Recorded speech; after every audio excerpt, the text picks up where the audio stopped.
Human health and disease. इसमें first topic क्या है? इम्यूनिटी। इम्यूनिटी में हमको क्या पढ़ना है? What is active immunity, what is passive immunity, and इसके अलावा पढ़ना है some diseases like cancer, AIDS and drugs and alcohol. Okay, तो first topic is immunity. Immunity क्या होती है कि the overall ability of the host to fight the disease causing organism conferred by the immune system is called immunity. Means जैसे कि कोई bacteria, virus, कुछ भी पैथोजन आप पे अटैक करता है तो बॉडी की एक इम्यूनिटी होती है जो उसके अगेंस्ट पहले फाइट करती है ताकि वो उस पर अटैक ना कर पाए। और ये टू टाइप की होती है, एक तो क्या होता है इनेट इम्यूनिटी और एक क्या होता है एक्वायर्ड इम्यूनिटी। इनेट इम्यूनिटी जो होता है ना वो आपको मदर के थ्रू मिलती है, प्लेसेंटा से, और इनेट इम्यूनिटी अपनी बॉडी में खुद से भी जनरेट होती है। एंड एक्वायर्ड इम्यूनिटी क्या होती है कि जो हम वैक्सीनेशन के थ्रू करते हैं, है ना, तो ये होती है। अब देखो क्या होता है इम्यूनिटी में, क्या है कि इम्यूनिटी टू टाइप की होती है, एक तो बर्थ से मिलती है, एक आफ्टर बर्थ मिलती है। जो बर्थ से मिलती है वो नॉन स्पेसिफिक होती है, मीन्स जो आपको आपकी मदर से मिली हुई है इम्यूनिटी या आपकी बॉडी में खुद से जनरेट हुई है, वो स्पेसिफिक थोड़ी ना है। वो आपको कोई भी पैथोजन, मीन्स कोई भी वायरस, बैक्टीरिया कुछ भी अटैक करेगा ना तो उसके अगेंस्ट फाइट करेगी। और आफ्टर बर्थ जो स्पेसिफिक होती है, मीन्स जो एक्वायर्ड होती है वो उसका मतलब ये है कि जैसे कि बहुत सारे वैक्सीनेशंस होते हैं ना, हम लोग देते हैं, BCG का टीका देते हैं, और सारे जो वैक्सीनेशन होते हैं वो एक्वायर्ड इम्यूनिटी होती है, वो स्पेसिफिक होती है पर्टिकुलर पैथोजन के लिए, पर्टिकुलर वायरस के लिए, पर्टिकुलर बैक्टीरिया के लिए, पर्टिकुलर किसी भी डिसीज़ के लिए वो उसके अगेंस्ट दी जाती है। अब दिया किस किस तरीके से जाता है वो हम लोग बाद में पढ़ेंगे। देखो टू टाइप की इम्यूनिटी होती है, थ्री टाइप की होती है, first line of defence, second line of defence and third line of defence. क्या होता है फर्स्ट लाइन ऑफ डिफेंस? ये नॉन स्पेसिफिक होती है वही चीज़। And second line of defence जो होता है वो भी नॉन स्पेसिफिक होती है। जो थर्ड लाइन ऑफ डिफेंस होता है वो स्पेसिफिक होती है, that is acquired. First line of defence क्या होता है? जैसे आपकी स्किन हो गई, आपका म्यूकस हो गया। First line of defence non specific होती है एंड एक्सटर्नल होती है। And second line of defence क्या होता है? ये भी नॉन स्पेसिफिक होती है बट ये इंटरनल होती है। अब देखो फर्स्ट लाइन में क्या है? Non specific and external. कोई भी पॉइंट एग्जाम में आ सकता है। जैसे कि ये टू टाइप्स की होती है, फिजिकल बैरियर होता है और फिजियोलॉजिकल बैरियर होता है। First line of defence two type का होता है, फिजिकल बैरियर होता है और फिजियोलॉजिकल बैरियर होता है। फिजिकल बैरियर में क्या होता है? स्किन। सबसे पहले कोई भी पैथोजन, कोई भी वायरस, कोई भी बैक्टीरिया आप पे अटैक करेगा तो आपकी बॉडी क्या है? स्किन। अपनी पूरी बॉडी के चारों तरफ क्या है? स्किन है। तो सबसे पहले तो स्किन पे करेगा ना, तो एक तो फर्स्ट बैरियर वही है, स्किन पहले ट्राई करेगा प्रोटेक्ट करने का, कि मीन्स फाइट करेगा अगेंस्ट दैट पर्टिकुलर पैथोजन। उसमें सेकंड क्या है? Mucus membrane. अपनी बॉडी में क्या होता है? Mucus membrane. उसके अगर स्किन के बाद सेकंड क्या है? Mucus membrane. तो म्यूकस मेम्ब्रेन जो होती है वो भी फाइट करती है उसके अगेंस्ट। फिजियोलॉजिकल बैरियर में क्या है? Mucus, saliva, tears, HCl। जैसे कि अपनी आईज में कोई भी चीज़ अटैक कर दे, कुछ चला जाता है, फटाफट आंसू निकलने लगते हैं ना, क्यों? क्योंकि ताकि वो टीयर्स के थ्रू वो जो पैथोजन है वो बाहर आ जाए, वो अटैक ना कर पाए अंदर। उसी तरीके से HCl जो है, HCl का नेचर कैसा होता है? एसिडिक होता है। तो कोई भी चीज़ें वहाँ पे अटैक करती हैं तो सबसे पहले HCl क्या करता है? वो किल कर देता है दैट पैथोजन को। म्यूकस का काम होता है सलाइवा। जब ये चीज़ें प्रोटेक्ट नहीं कर पाती हैं, मीन्स जो फर्स्ट लाइन ऑफ डिफेंस होता है दैट्स वो वर्क नहीं कर पाता है अगेंस्ट दैट पर्टिकुलर पैथोजन, फिर बात कहाँ पे आती है? सेकेंड लाइन पैथोजन पे। ये भी क्या होता है? नॉन स्पेसिफिक होता है। It fight against all pathogen, all bacteria, all virus, all things. तो सेकेंड लाइन ऑफ डिफेंस जो होता है वो कैसा होता है? नॉन स्पेसिफिक होता है। और कैसा होता है? बट ये इंटरनल होता है। अब देखो skin, mucus membrane, mucus, saliva, tears, HCl, it is external. अब इंटरनल की बात करते हैं तो ये कैसा होता है? इंटरनल होता है। ये सेलुलर बैरियर्स होते हैं, टू टाइप्स के होते हैं, फैगोसिटिक होता है और कैसा होता है? Non phagocytic. नॉन फैगोसिटिक में क्या होता है? जैसे कि NK सेल्स होती हैं, नेचुरल किलर सेल्स, और ये किस में यूज होती हैं? कैंसर में। फैगोसिटिक सेल्स में क्या होता है? ब्लड में प्रेजेंट होता है और टिश्यू में होता है। ब्लड में क्या होता है? न्यूट्रोफिल्स होते हैं, जिसको क्या कहते हैं? PMNC। इसका फुल फॉर्म क्या होता है ये आप मुझे कमेंट सेक्शन में बताना, ठीक है। ब्लड में क्या होता है? न्यूट्रोफिल्स होते हैं या फिर मोनोसाइट्स, दैट इज कॉल्ड। और टिश्यू में क्या होता है? टिश्यू स्पेसिफिक फैगोसिटिक सेल्स होते हैं, कफर सेल्स होते हैं और ऑस्टियोक्लास्ट होते हैं। ये हम लोग क्लास 11th वाले चैप्टर में पढ़ते हैं कि what is osteoclast cells, what is osteoblast cells, what is osteocyte cells. Osteo means bones, जो bones को eat कर जाती हैं, that is called osteoclast sales.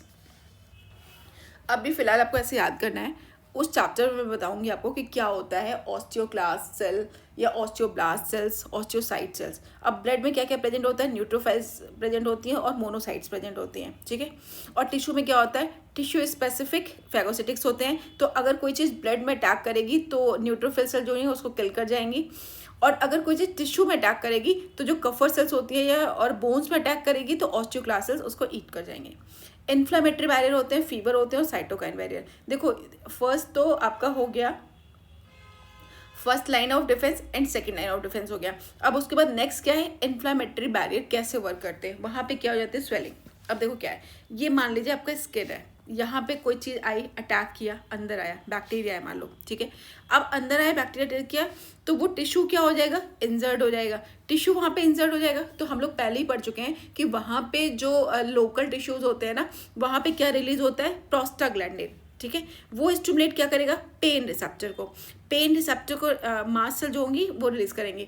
तो पेन होना अच्छी बात होती है ना, पेन होगा तो वहाँ पे क्या होगा, WBCs आएंगी। प्रोस्टाग्लैंडिन का काम क्या होता है, प्रोस्टाग्लैंडिन जो होता है वो पेन रिसेप्टर को कर दिया, अब वहाँ पे पता चल गया कि कुछ प्रॉब्लम है, तो वहाँ पे क्या होता है, फिर WBCs आती हैं, ठीक है। और मास्ट सेल्स क्या रिलीज करती है वहाँ पे, हिस्टामिन। हिस्टामिन क्या होता है, वेसोडायलेटर, ठीक है। वेसल्स का डायलेशन हुआ। देखो ये काम सारा कैसे होता है मैं बताती हूँ। आपको मान लो स्किन है आपका, ठीक है, वहाँ पे आपको क्या हो गई, इंजरी हो गई, ठीक है, इंजरी है। अब वहाँ पे क्या चाहिए आपको, WBC क्या करेंगे, वहाँ पे आएंगे और रिपेयर करेंगे। लेकिन जो आपका ब्लड फ्लो होता है वहाँ ऐसा तो नहीं, ब्लड फ्लो में जो है जो सबसे ज़्यादा क्वांटिटी क्या होती है उसमें, WBC होती, सॉरी RBC होता है, RBC होता है, WBC होता है, प्लेटलेट्स होती हैं। और ब्लड वेसल्स तो उतनी चल रही है, ऐसा तो है नहीं कि ब्लड वेसल्स में अगर WBC 1% आएगा तो उसके साथ RBC आएगा। अगर WBC क्वांटिटी को बढ़ानी है तो WBC कहीं और कलेक्ट तो है नहीं कि वहाँ से आ जाएगा। अगर WBC ज़्यादा आएगा तो उसके साथ भी RBC ज़्यादा आएगा। आप एक उस तरीके से समझो कि जो ब्लड वेसल्स होती हैं लाइक वाटर पाइप जो होता है, अगर एक ज़्यादा फ्लो में आने लगेगा तो वाटर पाइप क्या होगा, फट जाएगा। तो वैसे ही हमारे ब्लड वेसल्स क्या होंगे, फट जाएंगे। तो उसके लिए क्या करता है, हिस्टामिन रिलीज करता है, और histamine release pain receptor mast cell जो है वहाँ पे हिस्टामिन रिलीज करता है। और हिस्टामिन किसकी तरह वर्क करता है, वेसोडायलेटर की तरह। वेसल्स क्या हो जाएंगे, डायलेट हो जाएंगे। अब वेसल जब डायलेट हो गई तो वहाँ पे ज़्यादा WBC आ सकता है, उसके साथ साथ RBC भी आएगा। तो अब जैसे पहली क्वांटिटी में जिस रेशियो में आ रहा था उसके कंपैरिजन में अब ज़्यादा आ सकता है, तो ज़्यादा RBC आएंगे, ज़्यादा WBC आएंगे, वहाँ पे रिपेयर हो जाएगा, ठीक है। अब इसमें क्या है, देखो रिलीज, यहाँ पे बैक्टीरिया है, ये रिलीज क्या करेंगे, टॉक्सिन्स। फिर क्या हुआ कि डायबिटीज होगा। डायबिटीज का मतलब क्या होता है कि WBC का जो अनवाइडल मूवमेंट होता है। अब ये मान लीजिए आपका वो है जहाँ पे क्या हुआ है, आपका इंजरी हुई है, ठीक है, इंजरी हुई है। तो अब यहाँ पे क्या होगा, एक्यूमुलेशन जाएगा फ्लूइड का, ये ब्लड वेसल्स है आपकी, और यहाँ के जो WBC है वो यहाँ पता चल गया, तो ये डायबिटीज मूवमेंट करते हुए इंजरी वाले प्लेस पे चली जाएंगी, स्वेलिंग होगी यहाँ पे, और ये डायबिटीज करते हुए इंजरी वाले प्लेस पे चली जाएंगी, और इस तरीके से क्या हो जाएगा, वहाँ पे रिपेयरिंग हो जाएगी, ठीक है। देखो नेक्स्ट क्या है, फीवर। फीवर क्यों आता है, बैक्टीरिया है, ठीक है, बैक्टीरिया है, उसने क्या रिलीज किया, टॉक्सिन्स। अब यहाँ WBC क्या रिलीज करने लगता है, इंटरल्यूकिन्स। इंटरल्यूकिन्स क्या होता है, टाइप्स ऑफ साइटोकाइन होता है, अगर आपने पहले पढ़ा है तो। और ये दोनों क्या होते हैं, पैरोजेंस। ये एक्टिवेट हो गया, पैरोजेंस एक्टिवेट हो गया तो ये स्टिमुलेट किसको कर देगा, हाइपोथैलेमस को। और हाइपोथैलेमस क्या कर देगा, थर्मोरेगुलेटर। मोस्ट ऑफ द बहुत सारी डिसीज होती हैं जिसमें क्या होता है, बॉडी में सबसे पहले फीवर होता है। फीवर होने का मतलब ये होता है कि हम लोगों को बताना। और हाइपोथैलेमस में क्या हो जाएगा, थर्मोरेगुलेटर। तो इससे क्या हो जाएगा, बॉडी टेम्परेचर इंक्रीज हो जाएगा। बॉडी टेम्परेचर इंक्रीज हो जाएगा तो कोई भी बैक्टीरिया है, आप मुझे बताओ, कोई भी बैक्टीरिया है, जैसे हमारे जो गुड बैक्टीरिया भी होते हैं हमारे स्टमक में, तो अगर नॉर्मल बैक्टीरिया है इट्स ओके, ठीक है। सारे बैक्टीरिया का, सारी चीज़ों का एक पर्टिकुलर टेम्परेचर होता है। पहली बात तो ये बात समझ लो कि कोई भी बैक्टीरिया है, कोई भी एंजाइम है, सबका एक पर्टिकुलर टेम्परेचर पे काम करता है। उस पर्टिकुलर टेम्परेचर के अगर ज़्यादा टेम्परेचर उसको दे देंगे तो भी वो वर्क नहीं करेगा, और उससे कम टेम्परेचर देंगे तो भी वर्क नहीं करेगा।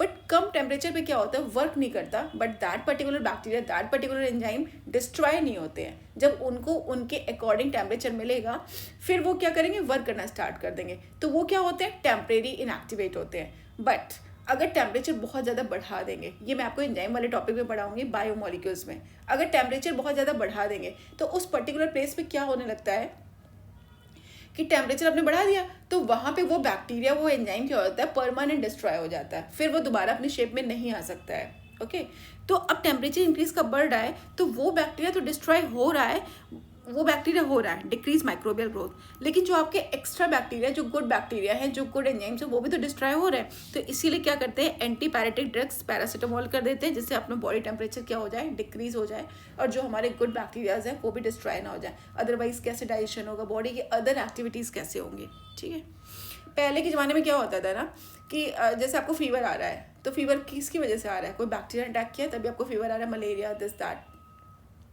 सबसे अच्छा तरीका, पहले इतनी मेडिसिन तो होती नहीं थी, तो वो क्या करते थे कि उस पर्टिकुलर पर्सन को लिटा दो धूप में और उसको ब्लैंकेट से उड़ा दो, मतलब किसी तरीके से ना उसकी बॉडी का टेम्परेचर और बढ़ाओ, जितना है अभी उससे भी ज़्यादा उसको हीट प्रोवाइड करो, तो जिसकी वजह से क्या होगा, जो पर्टिकुलर बैक्टीरिया वो डिस्ट्रॉय हो जाएगा और फीवर उतर जाएगा। ये पहले के ज़माने में होता था। इसके बाद लास्ट क्या है, साइटोकाइन बैरियर। इसमें क्या होता है, दैट इज कॉल्ड इंटरफेरॉन या एनएफ। अब ये है आपका कोई वायरस है, इसने अटैक किया, ठीक है, ये रिलीज क्या करेगा, इंटरफेरॉन। किस टाइप के, alpha interferon, beta interferon, gamma interferon. ये वायरस इन्फेक्टेड सेल है, ठीक है। अब वायरस इन्फेक्टेड सेल यहाँ पे आया, इंटरफेरॉन का काम क्या होता है, और ये क्या है, नॉन वायरल इन्फेक्टेड सेल है, ठीक है। ये रिलीज क्या करेगा, ट्रांसलेशन इनहिबिशन प्रोटीन, और ट्रांसलेशन इनहिबिशन प्रोटीन करेगा तो ये क्या कर देगा, इनहिबिट कर देगा ट्रांसलेशन ऑफ वायरल प्रोटीन को। इसका काम क्या होता है, ये इंटरफेरॉन का काम क्या होता है, पहली बात तो इसके फंक्शन याद रखना, स्मॉल प्रोटीन होता है, ये कभी भी वायरस को किल नहीं करता है, केवल क्या करता है, ये inhibit translation of viral protein के ट्रांसलेशन को इनहिबिट कर देता है। इनहिबिट कर देगा तो ट्रांसलेशन नहीं हो पाएगा, तो और ज़्यादा उस तरह के वायरस नहीं बन पाएंगे, तो वहीं स्टॉप हो जाएगा। Viral protein are species specific but not virus specific, याद रखना, ये एनसीईआरटी की लाइन है, very very important. Viral protein are species specific होते हैं, स्पीसीज स्पेसिफिक होते हैं, वायरस स्पेसिफिक नहीं होते हैं। वायरस को किसी भी तरीके से किल नहीं किया जा सकता है, केवल उसके ट्रांसलेशन को रोका जा सकता है। और आजकल तो ऐसे वायरस हो गए हैं ना कि जैसे कि खांसी आती है, ठीक है, कफिंग आपको हो रही है, आपने मेडिसिन ली तो वो अपना मॉर्फिज्म शो करने लगते हैं, पॉलीमॉर्फिज्म शो करने लगते हैं, वो दूसरे टाइप में हो जाते हैं, फिर भी आपकी खांसी। बहुत बार ऐसा होता है ना, आजकल तो होता है ऐसा, ठीक है। तो बात समझ में आपके 4 टाइप के होते हैं, डिफेंस सिस्टम होता है, साइटोकाइन वाला सिस्टम होता है, साइटोकाइन बैरियर होते हैं, और कौन से होते हैं, सेलुलर कौन कौन से बैरियर होते हैं बेटा, first line of defence, second line of defence, third line of defence. इसके अलावा और हमने क्या पढ़ लिया कि कौन सा पढ़ा है, फीवर और साइटोकाइन, ठीक है। अब इसके बाद फीचर्स ऑफ एक्वायर्ड इम्यूनिटी। अब एक्वायर्ड इम्यूनिटी पढ़ना है। एक्वायर्ड इम्यूनिटी क्या होती है, ये तो बाय बर्थ होती नहीं है, ये तो हम बर्थ लेने के बाद एक्वायर्ड करते हैं, that is called third line of defence. ये इंटरनल होती है और स्पेसिफिक होती है। बीसीजी का टीका लगाए तो जब बीसीजी आप पे अटैक करेगा तभी वो पर्टिकुलर उसके अगेंस्ट फाइट करेगा। जो भी चीज़ें हैं, जो भी डिसीज़ है उसका लगा हुआ है और पर्टिकुलर वो जब उनमें बॉडी के अंदर उस टाइप का बैक्टीरिया, उस टाइप का वायरस कुछ अटैक करेगा तभी ये इसके अगेंस्ट फाइट करेगा।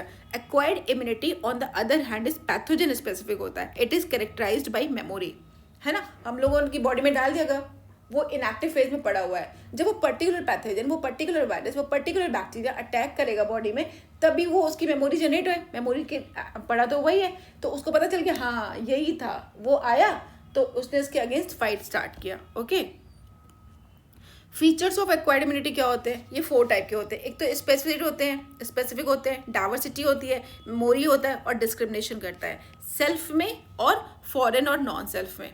अपने को थोड़ी ना कोई मारेगा। और एक बात याद रखना, फॉरेन एंटीजन तभी शो होता है जब उसका मॉलिक्यूलर वेट मोर देन 10,000 होना चाहिए। बिकॉज अपनी बॉडी में हम लोगों को देखो एक इंसुलिन दे दिया जाता है, इंसुलिन अपनी बॉडी का नहीं होता, बाहर से दे देते हैं। बहुत सारे हार्मोन्स हमारी बॉडी में इंजेक्ट कर दिए जाते हैं बाय द इंजेक्शन मेडिसिन किसी तरह।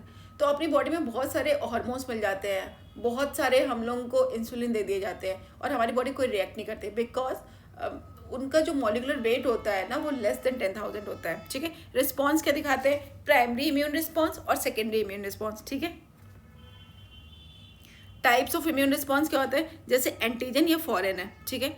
इसने प्राइमरी इम्यून रिस्पॉन्स दिखाया तो क्या हुआ, बी लिम्फोसाइट्स के साथ अटैच्ड हो गया, 2 टाइप की सेल्स बनी, मेमोरी सेल्स और प्लाज्मा सेल्स। प्लाज्मा सेल्स क्या होती हैं, वो एंटीबॉडीज होती है, आईजीएम इनका ज़्यादा होता है कंपेरिजन टू आईजीजी। कैसे अटैक करती हैं बताते हैं, सुनो ध्यान से जरा। ये कोई सेम एंटीजन है और सेम फॉर्मूला में इसने अटैक किया यहाँ पे, ठीक है। तो सेकेंडरी इम्यून रिस्पॉन्स शो हुआ। फर्स्ट टाइम में क्या हुआ, पहले तो ये देखो, एक मिनट रुको।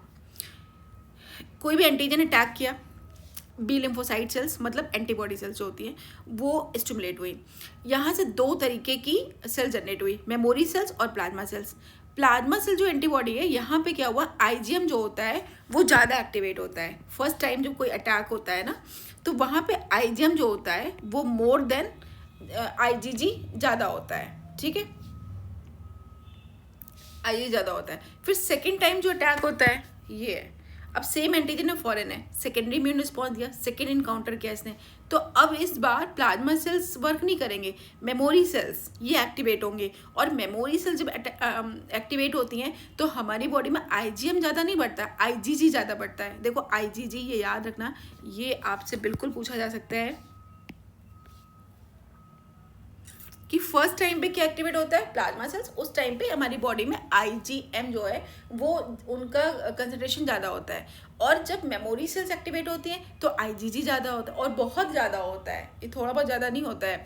तो इस तरीके से डॉक्टर को पता चल जाता है, जब हमारी बॉडी में एंटीबॉडी आईजीएम ज़्यादा बड़ी हुई होती है तो डॉक्टर समझ जाता है फर्स्ट टाइम अटैक है। और जब आईजीजी बड़ा होता है तो समझ जाता है कि डेंजरस कंडीशन, क्योंकि सेकेंड टाइम अटैक हुआ है। Produce antibody with high intensity. अब देखो इसका ग्राफ भी बना हुआ है, क्या है ये, percent of antibody first time attack हुआ है, फर्स्ट टाइम अटैक हुआ है ये है आईजीजी, आईजीजी, और ये है, सॉरी ये है आईजीएम, ये भी है आईजीएम, ये है आईजीजी, ठीक है। फर्स्ट टाइम अटैक हुआ तो आईजीएम था, आईजीएम ज़्यादा था comparison to IgG, but second time attack किया आईजीएम कम था और आईजीजी बहुत ज़्यादा था। बात आ रही समझ में। अब देखो इसमें कुछ पॉइंट्स भी लिखे हुए हैं कि फर्स्ट इनकाउंटर ऑफ एंटीजन, और ये क्या था, second encounter of same antigen. Low intensity से होता है और ये क्या होता है, हाई इंटेंसिटी से होता है। इन्वॉल्व बी लिम्फोसाइट, इसमें भी क्या होती है, बी लिम्फोसाइट मतलब कौन सी, प्लाज्मा सेल्स, प्लाज्मा सेल्स। इसमें क्या होता है, IgM is more than IgG, और इसमें क्या होता है, मेमोरी सेल्स इन्वॉल्व होती हैं, IgG is greater than IgM, ठीक है। अब देखो एंटीजन क्या होते हैं। एंटीजन जो होते हैं वो पहली बात तो फॉरेन होते हैं फॉर होस्ट के लिए। मॉलिकुलर वेट क्या होता है, मोर देन 10, ये क्या हो रहा है बार बार, मॉलिकुलर वेट क्या होता है 10,000 डाल्टन। एंटीजेनिसिटी शो करते हैं और इम्यूनोजेनिसिटी शो करते हैं। अब देखो जैसे ये एंटीजन है, पहली बात तो याद रखना कि एंटीजन और एंटीबॉडी आपस में ऐसे बाइंडिंग नहीं करते हैं। एंटीजन जिस चीज़ से बाइंड करता है ये, और एंटीबॉडी जिनसे, एंटीजन जिसकी बाइंडिंग साइट्स को क्या बोलते हैं, एपिटोप्स, और एंटीबॉडी की बाइंडिंग साइट्स को क्या बोलते हैं, पैराटोप्स। एपिटोप्स और पैराटोप्स आपस में बाइंड करते हैं, ये बाइंडिंग साइट है, ये एंटीजेनिसिटी है, ठीक है। एंटीजन अटैक किया बी लिम्फोसाइट पे, एंटीबॉडी पे। 2 टाइप की सेल्स प्रोड्यूस हुई, memory cells and plasma cells. First time कौन एक्टिवेट होता है बेटा, प्लाज्मा सेल्स। प्लाज्मा उस टाइम पे क्या होता है, कौन सी एंटीबॉडी ज़्यादा होती है, आईजीएम, आईजीजी कम होती है। सेकेंड टाइप जब अटैक होता है तो कौन एक्टिवेट करता है, मेमोरी सेल्स। उस टाइम पे आईजीजी जो होता है वो मोर देन बहुत ज़्यादा, enough more than in comparison to IgM, ठीक है। प्लाज्मा सिमेट्री करता है, प्रोड्यूस करता है एंटीबॉडी, ठीक है। फर्स्ट टाइम में स्ट्रक्चर एंटीबॉडी का, ये बहुत सारे एग्जाम में पूछते हैं। देखो क्या है इसमें, फर्स्टली ये क्या है आपका, एन टर्मिनल है, याद रखना। ये बार बार क्या हो रहा है, ये एन टर्मिनल है, ये है ना एन साइड, ये है एन टर्मिनल, और ये क्या है, सी टर्मिनल। यहाँ पे क्या बाइंड होता है, एंटीजन बाइंडिंग साइट, और ये क्या है, प्लाज्मा मेम्ब्रेन बाइंडिंग साइट, ठीक है बेटा। अब इसमें देखो कुछ पॉइंट दिए हैं। डाइसल्फाइड बॉन्ड कितने होते हैं, 16। कैसे हैं 16, देखो 16 होते हैं, कैसे हैं, 1 2 3 4 5 6 7 8 9 10 11 12 13 14 15 16, ये तो 16 डाइसल्फाइड बॉन्ड हो गए। ये वी साइड है, ठीक है, और ये क्या है, सी साइड होता है। इसके बाद और क्या है बेटा, बिटवीन हैवी चेन कितने होते हैं, ये है ना हैवी चेन, ये है हैवी चेन, ये है हैवी चेन, ये है लाइट चेन। हैवी चेन के बीच में कितने होते हैं, 2। हैवी चेन और लाइट चेन के बीच में कितने होते हैं, इसके बीच में भी 2 है। हैवी चेन और लाइट चेन के बीच में 1, और हैवी चेन, ये हैवी चेन और लाइट चेन के बीच में 1, तो ये हो गए 2, और between 2 heavy chain 2। Also called immunoglobulin, glycoprotein का बना होता है। 4 पॉलीपेप्टाइड चेन्स होती हैं, ठीक है, H2 और L2। 2 हैवी चेन होती हैं, 2 लाइट चेन होती हैं। लाइट चेन को क्या बोलते हैं, लैम्डा एंड कप्पा, और जो हैवी चेन होती है वो 5 टाइप की होती हैं। कौन कौन सी हैं, याद रखना। IgG जो है वो क्या होता है, 80%। IgA क्या होता है, 10 to 15%। IgM क्या होता है, 5%। IgD क्या होता है, 1%। IG क्या होता है, लेस देन 5%। इसको याद ऐसे भी कर सकते हो, गम दे, गम दे,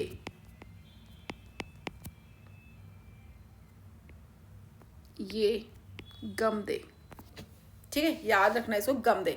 इस तरीके से होता है। IgG कितना है, 80%। IgA कितना है, 10 to 15%। IgM कितना है, 5%। IgD कितना है, 1%। IG कितना है, less than 1%। Maximum to minimum side में जा रहा है, 5 टाइप्स के होते हैं। ओके, अब देखो कुछ कुछ कैरेक्टरिस्टिक्स पढ़ लेते हैं।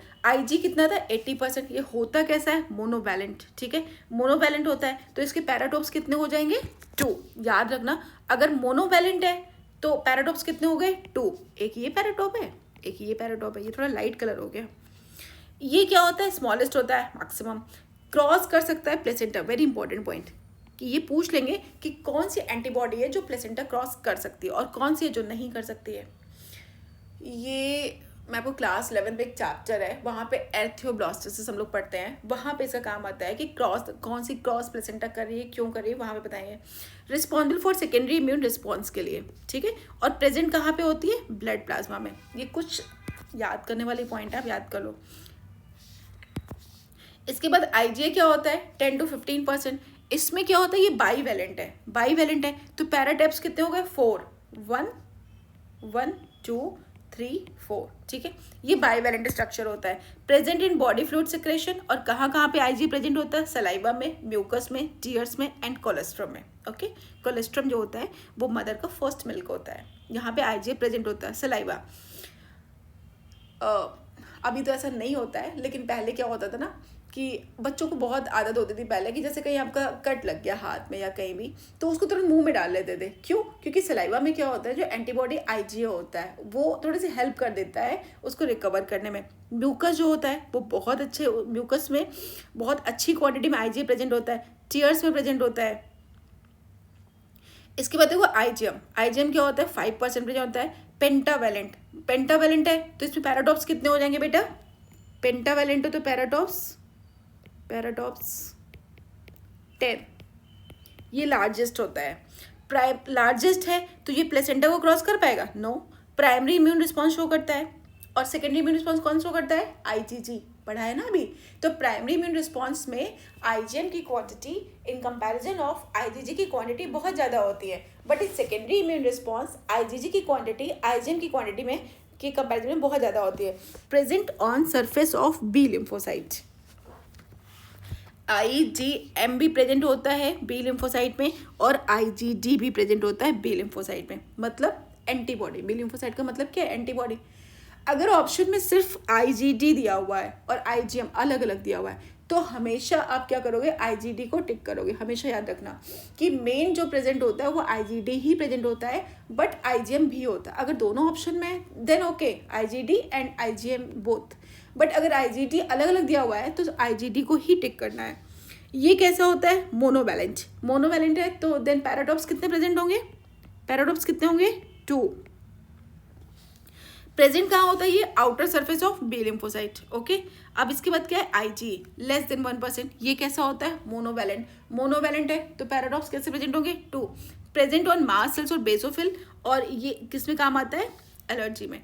टाइप्स ऑफ एक्वायर्ड इम्यूनिटी क्या होती है, 2 टाइप्स की होती है, बी लिम्फोसाइट होती है और टी लिम्फोसाइट होती है। बी लिम्फोसाइट बेस्ड इम्यूनिटी होता है, B lymphocyte based immunity and T lymphocyte based immunity, ठीक है।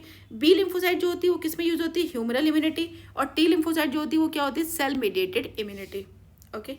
एंटीबॉडी मीडिएटेड इम्यूनिटी होती है, ये एंटीबॉडी होती है, सेल मीडिएटेड होती है। इसमें क्या होता है, 2 टाइप्स की होती है, प्लाज्मा सेल्स, मेमोरी सेल्स, ठीक है। और इसमें क्या है, T helper cell, T killer cells, T delta cells और टी मेमोरी सेल्स होती हैं। टी ए सेल्स क्या होती है, कंट्रोल ऑल इम्यून सेल्स, और टी के सेल्स क्या होती हैं, work against cancer, virus infected cells. अब टिश्यू ग्राफ्ट या ऑर्गन ट्रांसप्लांटेशन में कौन हेल्प करता है, based on CMI, cell mediated immunity के हिसाब से होता है। अदरवाइज क्या होता है कि जब हम ऑर्गन ट्रांसप्लांट करते हैं ना तो इम्यून सिस्टम को बिल्कुल सप्रेस कर देते हैं, अदरवाइज वो अपोज करने लगेगा वो दूसरे को, क्योंकि दूसरा जो ऑर्गन उसकी बॉडी में जा रहा है वो तो फॉरेन ऑर्गन है ना, तो ये इम्यून सिस्टम को हम लोग बिल्कुल सप्रेस कर देते हैं, और ये सेल मीडिएटेड इम्यूनिटी पे डिपेंड करता है। मैचिंग ऑफ ब्लड ग्रुप, कोई भी टिश्यू ग्राफ्ट करना है, ऑर्गन ट्रांसप्लांटेशन करना है, तो ये चीज़ें वेरी इंपॉर्टेंट है कि पहली बात तो किस पे होता है, सेल मीडिएटेड इम्यूनिटी पे। सेकेंड चीज़ क्या है कि ब्लड ग्रुप मैच करना चाहिए, मैच होनी चाहिए मेजर हिस्टोबंडी कॉम्प्लेक्स, 2 टाइप की होती है, MSC फर्स्ट एंड MSC 2, और इम्यूनो सप्रेसर ड्रग्स दिए जाते हैं। इम्यूनो सप्रेसर ड्रग का मतलब क्या है ना कि छोड़ो एग्जाम्पल ठीक नहीं है, अपनी सेल्स जो होती है ना उसको इम्यून सप्रेस कर दिया जाता है। इम्यून सप्रेस अगर नहीं करेंगे ना तो जो बॉडी की अदर सेल्स है ना वो अपोज करेंगे, उसको एक्सेप्ट ही नहीं करेंगे, तो सप्रेस कर दिया, वो होश में तो है नहीं, वो इम्यूनिटी शो तो कर नहीं पा रही हैं, तो अब अदर सेल्स आएगी, धीरे धीरे क्या होगा ना, जब वो धीरे धीरे होश में आएंगी सेल्स, धीरे धीरे उसकी इम्यूनिटी बूस्ट होगी ना, तो उनको लगेगा कि काफ़ी टाइम से, सोचो आप 4 फ्रेंड्स हो, आपस में साथ में रहते हो, एक कोई एक्स्ट्रा आ जाए तो उसको एक्सेप्ट करना थोड़ा मुश्किल होता है ना, लेकिन आप डेली अपना मजे में पार्टी कर रहे हो, ठीक है, तो वो आपको रोज दिखाई दे रहा है, आज भी आया, कल भी आया, परसों भी आया, तो धीरे धीरे फिर आपको लगने लगता है कि नहीं ये अपने ही ग्रुप का है, तो आप उसको एक्सेप्ट कर लोगे। बट आप अच्छे खासे होश में हो, अचानक से कोई आ जाए तो आप एक्सेप्ट नहीं कर पाओगे, तो वही चीज़ सेल्स के साथ भी होती है। इम्यूनो सप्रेसर ड्रग्स क्या होते हैं, नाम याद रखना, साइक्लोस्पोरेंस एंड कॉर्टिसोल। MSC जो होता है वो 2 टाइप्स का होता है, MSC फर्स्ट, MSC 2, और कहाँ होता है, protein which present on cells of body. अब देखो एक्टिव एंड पैसिव इम्यूनिटी क्या होता है, याद रखो। देखो मेन चीज़ बेटा इम्यूनिटी का मतलब ही क्या है कि इम्यूनिटी बूस्ट होना बहुत इंपॉर्टेंट है। कैसे बूस्ट होती है इम्यूनिटी आपकी, अच्छी डाइट के साथ, अच्छी स्लीप के साथ, थोड़ा टेंशन कम लो, सीरियस रहना है पर टेंशन नहीं लेना है। टेंशन लेने से क्या होता है, कॉर्टिसोल का लेवल जो होता है वो बहुत बढ़ जाता है, वो आपकी इम्यूनिटी को ख़राब करता है। आप कोई ड्रग्स यूज़ करते हो, है ना, कोई ड्रग्स यूज़ करते हो, या आप बहुत ज़्यादा टेंशन में रहते हो तो आपके हार्मोन्स डिसबैलेंस होते हैं, तो इन चीज़ों से क्या होती है, आपकी इम्यूनिटी ख़राब होती है। आप डेली वो जो पैक्ड फूड होते हैं वो भी नहीं खाना चाहिए, क्योंकि उसमें क्या होता है, उसमें बहुत सारे प्रिजर्वेटिव ऐसे प्रेजेंट होते हैं ना जो आपकी बॉडी को बहुत ही हार्म कर रहा है। सोचो कोई भी चीज़, वो जो एक पर्टिकुलर किसी का नाम तो नहीं लेंगे, बट सारी चीज़ें जो पैक्ड वाली होती है ना वो आपको नुकसान ही करती है। पिज़्ज़ा बर्गर खा रहे हो, आपको पता भी नहीं है वो कितना दिन पुराना है, एक साल तक प्रिजर्वेटिव डाल के उसको एक साल तक कुछ चीज़ों को रखे हुए हैं। आजकल तो वो पराठे वराठे भी मिलते हैं, finger chips, this that, everything आपको पैक्ड मिलेगा। आप सोचो पराठा, अपने घर में हम आटा गूंथते हैं, पराठे बनाते हैं, वो पराठा कितना पुराना रखा होता है फ्रीज़र में, और बस निकालो और उसको बस थोड़ा सा सेको, खा लो। मोमोज तो जो जनरल फ्रेश होते हैं वो भी बहुत नुकसान वाले होते हैं, वो भी प्रिजर्वेटिव ही होते हैं। और वो जो पुराने पूरे पैकेट्स में आते हैं प्रिजर्वेटिव, वो उस चीज़ से आप क्या कर रहे हो, अपनी बॉडी की इम्यूनिटी ख़राब कर रहे हो। आजकल क्यों लोगों की इतनी तबीयत ख़राब रहती है, आपके लंग्स ख़राब हो जा रहे हैं, आपकी किडनी ख़राब हो जा रही है, आपकी सारी चीज़ें ख़राब हो जा रही है। पहले क्यों लोगों की नहीं होती थी, अभी तो हम बहुत ज़्यादा डेवलप्ड हैं, हॉस्पिटल्स प्रेजेंट हैं, पहले तो इतनी फैसिलिटी लोगों के पास थी भी नहीं। क्यों, क्योंकि पहले के लोगों के पास ये सब बंद चीज़ें तो बिल्कुल ज़ीरो के बराबर वो खाते थे। वो घर का, अभी तो दूध भी हम लोग डिब्बे वाला यूज़ कर लेते हैं, दूध वो पैकेट्स वाले जो आ रहे हैं वो 3 दिन तक चल रहा है। ऑब्वियस सी बात है, उसमें कुछ चीज़ें तो ऐसी है ना, मैं मतलब कुछ चीज़ें तो ऐसी है ना, 3 दिन तक कैसे चल जा रहा है। वो फ्रेश दूध तो नहीं है, पहले हम लोग गाय का, भैंस का फ्रेश दूध लेते थे। तो वो चीज़ें हैं। अभी सब्जियां भी कितनी केमिकल वाली आ रही, एवरीथिंग ऑलरेडी। देखो जो मजबूरी है वो तो खाना पड़ेगा, एटलीस्ट जिस चीज़ से आप बच सकते हो वो तो बचो ना। अब देखो एक्टिव एंड पैसिव इम्यूनिटी क्या होती है। एक्टिव इम्यूनिटी क्या होती है? For prophylaxis. प्रोफाइलेक्सिस मतलब होता है बचाव के लिए। एंटीबॉडी प्रोड्यूस्ड बाय होस्ट, और ये प्रोलॉन्ग लाइफ तक चलती है। एक्टिव इम्यूनिटी जो होती है ना वो लंबे टाइम तक चलती है, और पैसिव जो होती है वो फटाफट आपको इम्यूनिटी मिल तो जाती है, जैसे कि टिटनेस का इंजेक्शन हम लोग देते हैं, है ना। जैसे आपको कहीं से चोट लग गई तो फटाफट क्या होता है, टिटनेस का इंजेक्शन लगवा लेते हैं, तो वो पैसिव इम्यूनिटी ना पैसिव तरीके से हमको मिल गया। वो कुछ टाइम तक तो इफेक्ट करता है, लेकिन ऐसा तो नहीं लगता है कि हमने एक बार टिटनेस का टीका लगवा लिया तो वो अगले साल तक, सब लोग बोलते हैं 6 महीने तक वैलिड होता है, 6 महीने तक वैलिड है। 6 महीने बाद फिर आपको अगर कहीं से चोट लगती है या फिर आपको कोई आयरन की चीज़ से लग जाता है तो फिर हम टिटनेस का टीका ले लेते हैं, है ना। तो क्या है, ये प्रोलॉन्ग लाइफ तक चलता है। नेचुरल एक्टिव होता है और आर्टिफिशियल होता है। नेचुरल एक्टिव क्या होता है कि ऑल नेचुरल इन्फेक्शन, कोई भी चीज़ का हमको चोट लगा, फीवर आया, कोई ज़रूरी नहीं है कि तुरंत आपको दवाई लेनी है, लड़ने दो बॉडी को थोड़ा। वो है ना, कोई भी वायरस, कोई भी बैक्टीरिया का इन्फेक्शन, कोई भी पैथोजन का इन्फेक्शन अपनी बॉडी में हुआ, अपनी बॉडी में उसने एंटर किया, हमारे अंदर वो खूब लड़ाई झगड़ा अंदर हुआ, और ये क्या, हमारी बॉडी में एक मेमोरी सेल डेवलप हो गई, एंटीबॉडी जनरेट हुआ, प्लाज्मा सेल्स तो लड़ाई कर रही है उस टाइम, फीवर 1 2 दिन 3 दिन रहा, ठीक है। इसके बाद हमारी बॉडी में क्या हो गया, मेमोरी सेल डेवलप हो गई, दैट इज कॉल्ड इम्यूनिटी। अगली बार जब उस टाइप का फीवर आएगा ना तो हमारी मेमोरी सेल्स पहले ही से तैयार है उससे लड़ाई करने के लिए, उतना टाइम तक नहीं रहेगा। और आर्टिफिशियल क्या है, ऑल वैक्सीनेशन जो सारे भाई आजकल चल रहे हैं, इंजेक्शंस। पैसिव इम्यूनिटी क्या होती है, फॉर ट्रीटमेंट के लिए होती है, तुरंत फटाफट होती है। Prepared antibody provided to host, but ये शॉर्ट लाइफ होती है। नेचुरल पैसिव भी होती है और आर्टिफिशियल होती है। नेचुरल पैसिव कैसी होती है, क्रॉस द प्लेसेंटा। याद रखना आईजीजी जो होता है उसका साइज जो होता है स्मॉल होता है, ये प्लेसेंटा को क्रॉस कर लेता है। आईजीएम जो होता है उसका साइज बहुत बड़ा होता है, so it can not cross the placenta. IgG मिलता कैसे, mother to foetus, and IgA क्या होता है, कोलेस्ट्रॉल, मदर मिल्क। आर्टिफिशियल में क्या होता है, एटीएस इंजेक्शन दे देते हैं ना, एटीएस इंजेक्शन 6 मंथ तक काम कर देता है। और क्या होता है, एंटीवेनम। तो दैट इज कॉल्ड आर्टिफिशियल। बस अभी यही हो गया, अभी हम लोग को वैक्सीनेशन वगैरह पढ़ना है। आज का टॉपिक यहीं पे कंप्लीट है। नेक्स्ट क्लास में हम लोग पढ़ेंगे वैक्सीनेशन और ऑल डिसीज। अभी तो बहुत सारी क्लासेस, अभी एटलीस्ट मुझे लग रहा है 4 लेनी पड़ेंगी, बिकॉज वैक्सीनेशन और ऑल डिसीजेज, इसके बाद कैंसर, एड्स, फिर ड्रग्स। ओके।